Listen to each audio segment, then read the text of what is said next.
అరే వచ్చినవారా? ఈ ఎండలు ఎందుకు పండుకున్నారా? ఇంట్లో రా పండుకుందు.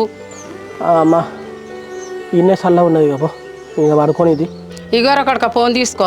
ఇలా కోడలు 5,000 ఉంచింది. బెల్ట్ షాపుల కథ కట్టాలేమో అది కట్టుకొని ఇకనన్నా మారిగా.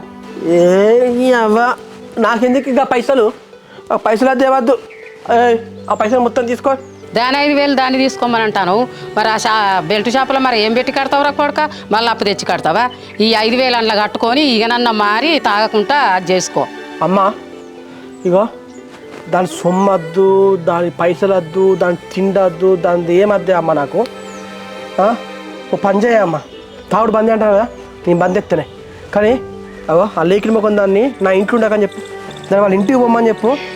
దానికి సపరేట్గా విడాకులు ఇచ్చేస్తాను నేను. దాంతో నాకు ఈ లొల్లులు పంచాయతీలు ఏ ఉండేవి. అప్పుడు తాగుడు బంద్ చేసి మంచిగా నా పని నేను చేసుకుంటాను అన్నయ్య.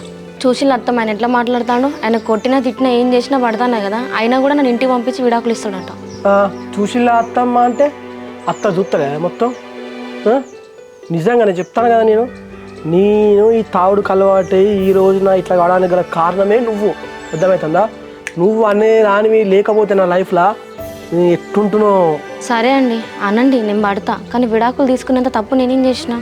ఇగో నువ్వు చేసేటి అన్ని చేసుకుంటా, అనేటి అన్ని అనుకుంటా, ఇట్లా అమాయకంగా నేను ఏం చేసినా అని చెప్పేసి అనకే. ఇంతకుముందే కదా తినేకూడు తింటా అంటే నా అయ్యేది నా ఊళ్ళేది అని చెప్పేసి తినేకూడు ఒంటికి పట్టకుండా చేసి మళ్ళీ ఇప్పుడు నేను ఏం చేసినా అని చెప్పేసి అంటాను. ఏవండి మీరు అప్పుడు మా వాళ్ళ గురించి మాట్లాడాలి కదా, అందుకేదో మాట వరుస గురించి అన్నా. అయినా మా వాళ్ళ ఆస్తి మొత్తం పెద్దలుడుగా మీరు తినకుండా ఇంకెవరు తింటారండి? ఏంటింది పెద్దల్లు లెక్క మీ వాళ్ళ ఆస్తి తినే హక్కు నాకున్నదంటవా?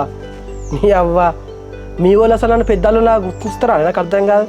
ఎంతసేపు చిన్నల్లుడే గొప్ప, ఆర్మీలో జాబ్ చేస్తాడు, చిన్న చెల్లెనే మంచిది, చిన్నల్లుడే గొప్పోళ్ళు, పెద్దల్లుడు తాగుపోతాడు తిరిగిపోతాడు, ఎప్పుడు పిల్లలతో లొల్లు పెట్టుకుంటాడు, తంతాడు కొడతాడు.